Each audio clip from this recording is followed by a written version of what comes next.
Halo teman-teman, kembali lagi dengan saya Ega dalam acara diskusi buku Perkantas NTT. Pada saat ini saya akan membahas sebuah buku dan seperti biasa saya tidak sendiri, saya ditemani oleh seorang teman. Halo, saya Elsa, saya mahasiswi di Teknik Sipil Undana semester 6. Halo Elsa, apa kabar Elsa? Puji Tuhan, kabar baik Kak Ega. Kak Ega juga kabar kemana? Kabar baik Elsa, seperti biasa kita sudah tahu ketemu kabar, cuma kita sengaja tanya. Iya. Oke.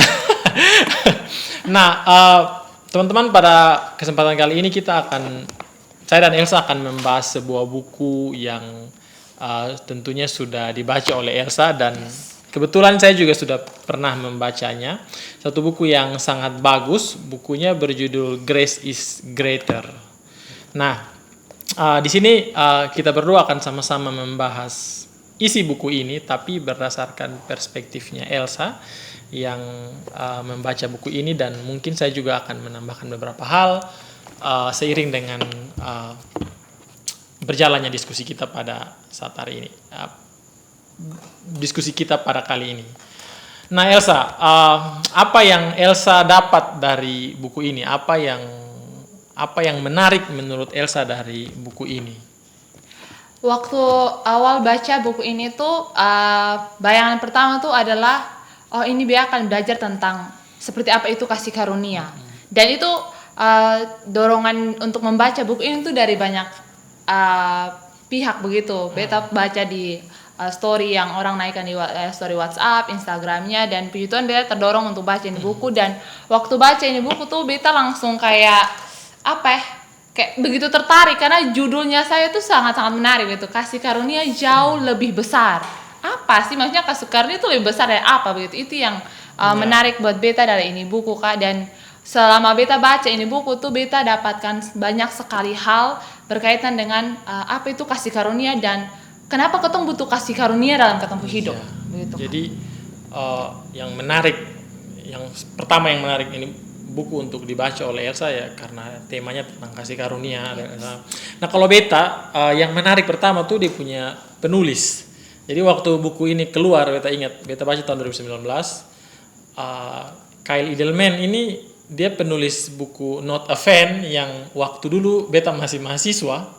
Itu buku itu salah satu buku yang ya laris lah di Perkantas dan bahkan ada kelompok-kelompok KTB itu yang kasih nama dong, punya nama KTB itu Not a Fan, NAF gitu dan lain sebagainya. Nah itu salah satu yang menarik. Jadi dia punya 3 buku yang waktu itu keluar, ada Not a Fan, ada The End of Me, dengan satu tuh ini Gods at War, jadi tentang berhala. Nah setelah 3 buku itu saya baca, terus selang beberapa waktu muncul nih buku Grace is Greater. Ketika tahu penulisnya Kyle Idleman, langsung mau coba untuk baca karena menarik, karena saya tertarik karena waktu itu kan baru belajar baca dan baca buku maksudnya. Bukan baru belajar membaca, baru belajar buku dan Kyle Idleman ini bahasanya ringan, mudah dimengerti, dan karena itu saya tertarik untuk membacanya. Dan ini buku kayaknya tidak sampai seminggu kalau baca pasti benar-benar niat untuk baca. Karena menarik isinya tuh buat penasaran, dari satu bab ke bab yang lain itu buat orang penasaran untuk mau baca. Nah kembali lagi ke isi buku ini tentang kasih karunia. Nah mungkin hal apa sih yang Elsa dapat lebih lanjut tentang yang menjelaskan bahwa ternyata kasih karunia itu jauh lebih besar dari apa yang kita bayangkan. Silakan. Yang pertama tuh waktu baca buku ini, poin pertama yang dapat tuh beta disadarkan bahwa kasih karunia Tuhan itu selalu tersedia buat ketong.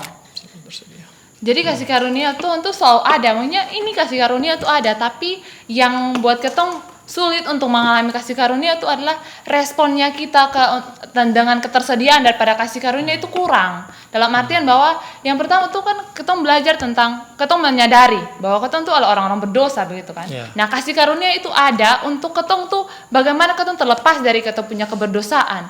Tapi seringkali itu ketong menyangkal dengan ketong punya dosa begitu Kak. Jadi kayak yang waktu baca di buku besar bahwa iya sih, beta memang sering kayak ketong sering membandingkan ketong pun diri, apakah beta tuh berdosa itu loh, masih ada orang yang lebih berdosa dari beta, dan karena itu berasa dong lebih butuh dosa. Beta berdosa, tapi ada yang lebih berdosa dari beta begitu. Dan beta punya keberdosaan tuh kayak beta ini cuman misalkan ya kita mungkin hanya bilang beta cuma berkata kotor, tapi dia mencuri loh. Jadi kita kayak punya level tentang dosa begitu Kak. Dan membanding-bandingkan. iya, dan itu yang buat kita akhirnya sulit untuk menerima kasih karunia. Selain itu juga alasan yang lain yang beta dapatkan dari buku kenapa ketong sulit mengalami kasih karunia adalah karena ketong sudah mengklaim bahwa aduh beta tuh sangat-sangat sonde layak di hadapan Tuhan. Dan karena itu beta tuh pasti sonde layak untuk terima juga kasih karunia daripada Tuhan gitu, jadi Kak. ekstrim yang satu, orang yang tidak merasa butuh Iya. kasih karunia, padahal tersedia, Iya. tapi dia tidak merasa butuh. Dan yang ekstrim yang lain adalah orang yang merasa tidak pantas untuk mendapatkan, jadi tidak layak untuk mendapatkan karunia karena merasa diri terlalu berdosa. Iya, betul Kak. Jadi ada dua ekstrim di sini ya, Iya, maksudnya kasih karunia itu kalau mau diterima mungkin apa ya, powernya itu bisa didapat itu mungkin di tengah-tengah gitu ya berarti. Jadi dia tersedia bagi orang yang menyadari dirinya berdosa, tapi juga menyadari bahwa dia dilayakkan. Iya, dia bisa untuk menerima kasih karunia itu. Iya, dan kalau misalnya yang namanya kasih karunia berarti kan itu sesuatu yang cuma-cuma kan. Iya. Jadi tidak ada orang yang bisa bilang kalau dia tidak layak mendapatkan kasih karunia, karena kasih karunia itu diberikan kepada bukan ketika diberikan kasih karunia itu ketika diberikan kepada seseorang itu bukan karena dia bisa, itu bukan reward, itu bukan hadiah karena dia bisa melakukan sesuatu kan, berhasil melakukan sesuatu, tapi ya ini diberikan cuma-cuma. Jadi tidak ada orang yang bisa bilang dirinya itu tidak layak untuk atau dia merasa dia terlalu pantas juga untuk menerima. Yang namanya ada cuma-cuma, bukan karena usaha. Bukan karena sesuatu yang lu miliki dan lu merasa diri lu pantas bahwa beta pantas terima kasih karunia karena beta begini-begini, bukan sih. Tapi ketersediaan kasih karunia itu lebih pada bagaimana ketong dengan ketong kerendahan hati ketong mau menerima itu kasih karunia gitu. Iya. Dan menariknya kadang-kadang ini orang Kristen tuh secara sadar tidak sadar ya, maksudnya dia merasa ya kita hidup normal saja, tapi tidak pernah memperhatikan secara serius ini, maksudnya bahwa hidupnya itu butuh kasih karunia dan kasih karunia itu ada dan dia perlu untuk merangkul itu menjadi bagian dalam menjadi miliknya secara pribadi begitu Kak. Sehingga ya itu salah satu alasan kenapa kasih karunia itu lebih besar dari yang kita pikirkan ya, karena itu diberikan kepada orang yang merasa tidak layak dan juga orang yang merasa terlalu pantas. Tersedia untuk mereka semua. Hanya pilih-pilih begitu Kak. Kedua yang beta dapatkan setelah beta membaca ini buku adalah bagaimana ketong tuh bersedia untuk menerima dan mengalami pengampunan dari Tuhan. Karena ketong sadar bahwa keberdosaannya ketong tuh adalah penghalang untuk ketong bisa mengalami kasih karunia Tuhan toh Kak. Jadi untuk bisa mengalami pengampunan tuh ketong harus pertama adalah ketong mau mengakui ketong keberdosaan dan lalu ketong mau bertobat dari ketong keberdosaan, karena tanpa ada rasa untuk mengakui salah dan dosanya ketong, kemudian tanpa ada pertobatan maka sulit untuk ketong mengalami pengampunan daripada Tuhan. Itu poin penting yang beta dapatkan begitu Kak. Ketika melihat poin ini orang yang bisa menerima kasih karunia, menyerap kuasa kasih karunia itu dengan luar biasa dalam dirinya, dia harus mengaku dosanya kan. Dia harus mengaku kesalahannya. Jadi ketika ada pengampunan itu maka akhirnya orang lebih memaknai akan betapa besar kasih Allah itu. Kalau ketong melihat lagi realita dalam ketong hidup, ketong kan hampir tiap hari berdosa. Makanya melakukan sesuatu yang salah kan, dan tiap hari dimaafkan. Ya kan? Minta ampun tiap hari nih. Nah berarti kan akhirnya kita makin sadar kan, ternyata kasih karunia, kasihnya Tuhan itu sangat besar dan tidak terbatas. Unlimited lah, lebih besar dari yang kita bayangkan gitu kan. Dan itu kenapa kecenderungan orang yang merasa tidak layak, kayaknya beta sudah layak diampuni, karena apa? Karena dia kan melakukan terus ulang, mungkin dia melakukan berulang dan dia rasa kayaknya beta sudah pantas lagi untuk menerima kasih karunia. Tapi harusnya dia sadar ketika dia minta ampun, lalu dia buat lagi, lalu dia minta ampun, makin lama tuh harusnya dia makin kalau orang Kuba bilang dia makin perasaan dengan Tuhan. Soalnya enak dengan Tuhan kan, Tuhan kasih ampun terus. Realitanya kalau relasi manusia dengan manusia saja itu kan tidak mungkin kan. Tapi ketika dia berulang-ulang dan masih diampuni oleh Tuhan, malah masih dikasih berkat oleh Tuhan, misalnya lulus kuliah dan lain sebagainya, lulus ujian, itu harusnya dia sadar kan, berarti kasih karunia Tuhan ini lebih besar, dan harusnya kesadaran akan kasih karunia yang sangat besar itu mau membuat dia untuk berjuang untuk berubah dan melawan tidak godaan melakukan dosa. Ini bukan berarti ya buat dosa terus supaya merasakan jangan kasih begitu. karunia. Bukan begitu konsepnya. Tapi harusnya ketika ada pengampunan, kita sadar bahwa ternyata ada kasih gitu dari Tuhan. Oke. Dan kasih karunia tuh sanggup menerima ketong punya keberdosaan begitu. Kadang-kadang ketika ketong merasa sonde layak di hadapan Tuhan karena ketong malu dengan ketong dosa-dosa tuh, di situ ketong kayak merasa bahwa aduh kasih karunia tuh sonde bisa memulihkan beta secara utuh begitu. Padahal sebenarnya kasih karunia tuh akan menerima ketong dan membuat ketong tuh bisa menerima itu rasa malu dan membuat kita punya pengharapan ke depan begitu, bahwa lu tuh bisa pulih, lu bisa meninggalkan lu punya dosa, dan lu bisa mengalami kasih karunia Tuhan yang lebih besar lagi begitu. Iya, betul sekali. Jadi penerimaan akan kasih karunia itu akhirnya menyadarkan ketong bahwa ketong ini bisa untuk lebih baik karena ada rasa percaya dari Tuhan kan. Ada pengharapan dari Tuhan begitu. Karena Tuhan sendiri percaya memberi pengampunan, artinya dia percaya bahwa ini anak ini bisa lebih berubah. baik, Iya betul. Oke. Ada lagi Elsa? Hal berikut yang beta dapatkan juga tentang mengampuni sesama, Kak. Ini poin yang paling menarik sih waktu baca kayak hampir keseluruhan dari buku nih, kayak mengupas tentang hal mengampuni, menerima pengampunan, memberi pengampunan, menerima pengampunan, memberi pengampunan begitu. Kalau beta salah ingat nih ada banyak contoh. Ada banyak cerita-cerita, ada dia mengampuni orang yang pinjam uang dan tidak kasih kembali. Iya betul. Itu cerita yang beta baca beta jengkel banget. Dia utang tuh lebih besar dan di dalam Tuhan tuh suka kasih ampun. Dia biasa menghapus semua. Tapi ketika ada yang berutang dia lebih kecil jauh daripada utang yang dia punya tuh. Dia cerita Alkitab. Iya betul Kak. Itu tuh kayak dia sampai akhirnya cekik pukul, padahal dia sendiri dapat utang tuh lebih besar dari itu, dan itu dihapuskan secara cuma-cuma. Tapi bisa-bisanya dia dengan dalam kesombongan dan lupa diri kalau dia juga adalah orang yang diampuni, yang dimaafkan dan dihapuskan dari hutang, dia menuntut lagi kepada orang lain. Nah itu yang kadang-kadang ketong sadar bahwa kasih karunia yang ketong terima tuh lebih besar daripada kasih karunia yang ketong bisa bagikan kepada orang lain gitu. Itu poin yang kayak yang menurut beta ya memang betul. Jadi itu sering kayak saran-saran ketong sering lakukan itu kepada ketong sesama begitu. Dan dari ini buku ketong beta belajar bahwa mengampuni itu mengampuni itu hal yang paling susah. Iya. Karena ketong kayak mungkin dengan tutur kata orang, perilaku orang, cara perlakuan ketong tuh hal-hal kecil, mungkin dia sengaja injak ketong pung kaki atau senggol ketong merasa bahwa dia sonde hargai beta, dan ketong merasa sakit hati dengan itu. Nah setelah itu ketong mulai memperhitungkan, ibis tahu sakit hati ini dia akan mau kasih maaf dia. Iya. Ini problem nih yang ketong sering kalau ketong ingat pasti ketong sering alami itu gitu. Iya, tapi kalau beta melihat misalnya realitas beta pun kehidupan pribadi misalnya, atau orang-orang lah dan lain sebagainya, biasanya ada pengalaman dengan seseorang, lalu itu orang ternyata menjengkelkan, atau mungkin dia pernah omong ketemu nama di belakang dan ketong tahu itu bisa jadi ketong tuh akan sulit memaafkan untuk selama-lamanya. Atau sulit untuk memperlakukan orang itu dengan baik gitu. Sulit untuk melupakan apa yang ia pernah lakukan. Sulit memperlakukannya dia dengan baik. Kalau bisa itu hanya pura-pura. Iya betul.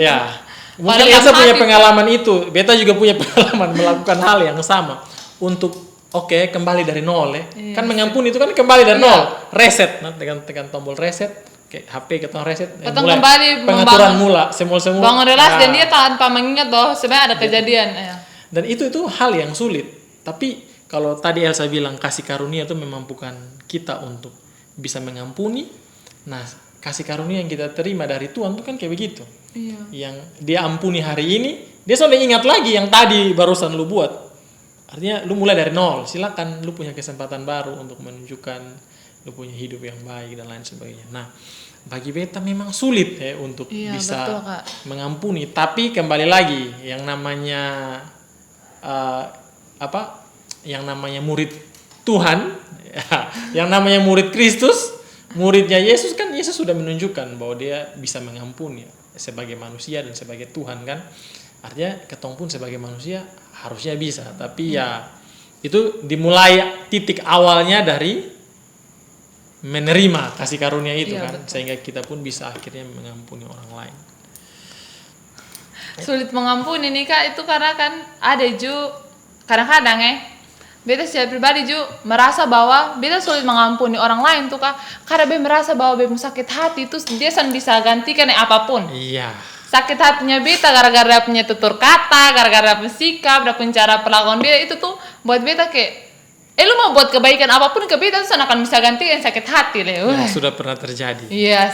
Jadi kayak kita merasa bahwa kita sakit hati itu kayak kasih karunia, kita menganggap bahwa kasih karunia tuh sonde bisa menghapus kita sakit hati yang kita sudah rasakan. Lebih kecil daripada rasa sakit Iya, hati. betul. Ya, kita menganggap kasih karunia itu lebih kecil daripada rasa Iya, sakit hati. betul.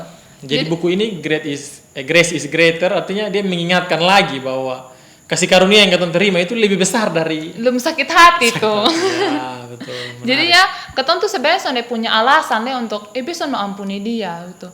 Baru yang fakta lain yang beda dapatkan dari buku bahwa lu pun sakit hati tuh sebenarnya mempengaruhi sih dia punya hidup, dalam artian kayak yang melayakkan dia berdosa atau pesan berdosa yang menilai itu tuh Allah Tuhan sendiri. Jadi kalau lu mau mengampuni dia tapi Tuhan mau menerima dia, maka itu sudah cukup buat dia sih. Iya. Masa lalu mau mengampuni atau itu lu problem Artinya kalau lu mengampuni orang berarti lu menyimpan amarah kan, lu membenci dia, ya lu yang berdosa begitu. Iya. Jadi kisahnya ada keuntungan lebih ketika ketong mau mengampuni orang lain. Dan justru ketika sonde mau mengampuni, ketong yang sesak kan. Iya betul. Karena ketong yang simpan itu Amarah, iya. dan juga Kayak di ilustrasinya kayak ketong pegang bola api, ketong berencana mau lemparin bola api itu orang, tapi ketong tangan terbakar duluan. ya. Itu yang parah sih kalau ketong mau mengampuni orang. Lalu yang berikut, Elsa? Itu yang beda dapatkan salah satunya adalah dengan menerima kasih karunia tuh ketong akan selalu punya alasan untuk bersyukur. Jadi kayak kasih karunia tuh mendorong ketong untuk melihat sebenarnya ada banyak hal yang Tuhan limpahkan buat ketong di depannya ketong begitu. Tapi ketika ketong mengurung diri untuk tidak mau menerima kasih karunia, maka ketong akan terkungkung dalam kehidupan yang itu saja. Ketong akan bosan dengan ketong kehidupan, ketong akan merasa bahwa kayak hidup nih kayak begini-begini saja. Padahal ketika ketong mau membuka diri dan menerima kasih karunia, di situ ketong bisa melihat bahwa wow, Tuhan tuh menyediakan ketong hidup yang luar biasa begitu. Ya. Dan alasan lain kenapa ketong harus menerima kasih karunia adalah ketong memiliki kekuatan untuk menjalani hidup begitu. Karena dengan kasih karunia ketong dibukakan bahwa ketong punya kehidupan tuh selalu diisi dengan banyak sekali kelemahan-kelemahan karena akibat dari ketong kedagingan kan Kak. Jadi kayak ketong punya kelemahan terhadap godaan dosa untuk terus kayak menyangkali ketong keberdosaan, untuk sonde mau mengakui kebaikan Tuhan yang ketong terima. Nah, dengan kasih karunia ketong punya kekuatan untuk bisa lawan tuh godaan dosa begitu Kak. Itu yang beta dapatkan dari salah satu bagian yang beta dapatkan dari pembacaan ini buku Kak. Jadi beta melihat dari ketong punya, dari apa yang Elsa bagikan berdasarkan buku ini, akhirnya ketong ditolong oleh buku ini untuk melihat bahwa ada satu hal yang ketong terima sejak ketong memulai ketong kehidupan sebagai Kristenan, yang ketong kira itu cuman awal saja, tapi ternyata itu tuh penggerak untuk seluruh kehidupan Kristiani ketong gitu. Kadang kan ketong pikir bahwa menjadi orang Kristen tuh cukup menerima kasih karunia di awal, ya kan, menerima Kristus sebagai Tuhan dan Juru Selamat, menerima kasih Allah yang begitu besar, lalu sudah selanjutnya silakan hidup sebagai orang Kristen. Padahal untuk bisa hidup sebagai orang Kristen pun ketong diingatkan oleh ini buku bahwa ketong sangat bergantung dengan itu kasih karunia, karena itu kasih karunia itu mendefinisikan semua cara ketong hidup kan. Dan kasih karunia itu harus terus mengalir dalam sepanjang ketong kehidupan. Soalnya yang tadi Kak bilang, soalnya bisa hanya di awal. Ketong tuh membutuhkan kasih karunia itu di sepanjang ketong kehidupan. Karena ketong tuh selama Tuhan kasih ketong kesempatan untuk hidup, ketong akan berinteraksi dengan banyak orang, ketong akan melakukan banyak hal. Dan situ di setiap bidang yang ketong tangan sentuh, ketong kaki melangkah itu membutuhkan kasih karunia di situ. Iya. Gitu, Kak. Jadi ya kalau teman-teman yang menonton ini video merasa kalau mungkin ya yang tadi ketong bahas mengenai pengampunan masih sulit, sudah jadi orang Kristen sekian lama tapi masih sulit mengampuni, Atau mungkin teman-teman juga mirip seperti ketong tadi yang merasa kalau apa yang perlakuan-perlakuan orang yang menyakiti ketong itu tidak bisa dimaafkan dengan alasan apapun. Nah, ini buku sangat menolong untuk ketong lebih melihat diri sendiri dan bagaimana orang lain memperlakukan ketong. Karena ini buku memang berkaca kepada Yesus kan, berkaca kepada apa yang Yesus lakukan selama masa hidupnya. Jadi teman-teman silakan kalau mau belajar lebih lanjut tentang anugerah, teman-teman mau mengalami. Betul. Jadi beta waktu beta baca dulu tadi beta sempat buka lagi, beta lihat ini. Dia bilang dia tidak akan bahas tentang doktrin kasih karunia yang banyak di sini, tapi dia lebih tertarik untuk membantu Anda, para pembaca, untuk mengalami kasih karunia. Jadi penjelasan tentang kasih karunia itu memang yang tadi kita dua jelaskan, yang mungkin Juson begitu jelas ya. Silakan. Kalau mau lebih jelas silakan baca. Sendiri. Tapi yang penting adalah ketong mau mengalami punya pengalaman untuk mengalami kasih karunia. Kalau soal alam itu pasti kita akan sangat-sangat tertarik dan kita akan mau mengikat diri dengan kasih karunia. Untuk tergerak juga untuk memberikan betul. kasih karunia itu. Ya, ketong juga berdoa supaya ketong yang sudah menerima kasih karunia sekian lama bisa berbagi kasih karunia berbagi kasih karunia dengan jangan hanya mau untuk diri sendiri. Oke, Elsa, terima kasih untuk terima kasih juga penjelasan dan juga sharing tadi berdasarkan apa yang Elsa baca, dan semoga diskusi kita pada saat ini menolong teman-teman untuk bisa tertarik untuk baca tentunya, dan teman-teman pun bisa mempelajari sesuatu dari diskusi kita, dan teman-teman akhirnya bisa menghidupi kasih karunia dan membagi kasih karunia itu. Nah, kalau teman-teman ingin memiliki buku ini dan ingin membacanya, mungkin teman-teman bisa langsung kontak di Instagram @perkantasntt. Nah, teman-teman silakan DM akun Instagram itu, nanti admin akan membalas dan akan menunjukkan langkah selanjutnya. Oke, terima kasih teman-teman. Sampai jumpa di video selanjutnya.